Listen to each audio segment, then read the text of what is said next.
India ഗവൺമെന്റിന്റെ ആസൂത്രണ കമ്മീഷന്റെ കീഴിൽ ന്യൂഡൽഹി ആസ്ഥാനമായി പ്രവർത്തിക്കുന്ന ദേശീയ വികസന ഏജൻസി ഭാരത് സേവാ സമാജ് ഏർപ്പെടുത്തിയ ദേശീയ ഭാരത് സേവക് പുരസ്കാരം ഫാദർ ബെന്യാമിൻ ശങ്കരത്തിന് ലഭിച്ചു. മലങ്കര ഓർത്തഡോക്സ് സുറിയാനി സഭയുടെ കണ്ടനാട് ഈസ്റ്റ് ഭദ്രാസനത്തിന് കീഴിലുള്ള ഏഴക്കരനാട് സെന്റ് ജോസഫ് ഓർത്തഡോക്സ് സുറിയാനി പള്ളിയിലെ വികാരിയാണ് അദ്ദേഹം. കേരള ഫയർ ആൻഡ് റെസ്ക്യൂ സർവീസസിന് കീഴിലുള്ള കേരള സിവിൽ ഡിഫൻസിന്റെ ആജീവനാന്ത അംഗവും സജീവ വോളണ്ടിയറുമാണ്. സർട്ടിഫൈഡ് ഇന്റർനാഷണൽ ലൈഫ് സ്കിൽ ട്രെയിനറായും ഇന്റർനാഷണൽ കൗൺസിലിംഗ് അസോസിയേഷന്റെ ആജീവനാന്ത അംഗമായും പ്രവർത്തിക്കുന്നു. 24 മണിക്കൂറും പ്രവർത്തിക്കുന്ന മാനസികാരോഗ്യ പിന്തുണയായ ലിസണിംഗ് സെല്ലിന്റെ സജീവ കൗൺസിലറായും സേവനമനുഷ്ഠിക്കുന്നു.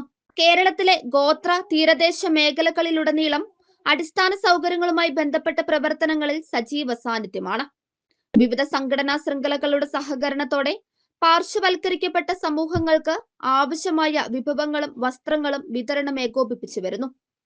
സഭാ ഐക്യപ്രസ്ഥാനമായ KCCയുടെ ഫെയ്ത്ത് ആൻഡ് മിഷൻ വൈസ് ചെയർമാനായും നാഷണൽ ക്രിസ്ത്യൻ മൂവ്മെന്റ് ഫോർ ജസ്റ്റിസിന്റെ സംസ്ഥാന അഡ്വൈസറി ബോർഡ് അംഗമായും പത്തനംതിട്ട ജില്ലാ പ്രസിഡന്റായും പ്രവർത്തിക്കുന്നു.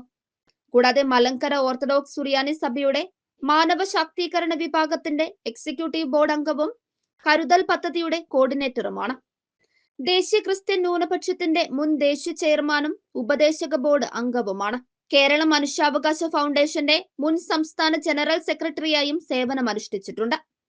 വർഷങ്ങളായി വിവിധ മേഖലകളിൽ പാർശ്വവൽക്കരിക്കപ്പെട്ട സമൂഹങ്ങൾക്ക് നൽകി വരുന്ന കൈത്താങ്ങലുകളും മനുഷ്യ സേവനങ്ങളും പരിഗണിച്ചാണ് ഈ പുരസ്കാരം ലഭിച്ചത്. രാജ്യത്തിന്റെ പ്രഥമ പ്രധാനമന്ത്രിയായിരുന്ന ജവഹർലാൽ നെഹ്റു 1952 ഇന്ത്യ ഗവൺമെന്റിന്റെ ആസൂത്രണ കമ്മീഷന്റെ കീഴിൽ സ്ഥാപിച്ച ദേശീയ വികസന ഏജൻസിയാണ് ഭാരത് സേവാ സമാജ്. രാജ്യത്തിന്റെ വിവിധ മേഖലകളിൽ മികവ് തെളിയിച്ച വ്യക്തികൾക്ക് നൽകുന്ന ദേശീയ അംഗീകാരമാണ് ഈ പുരസ്കാരം.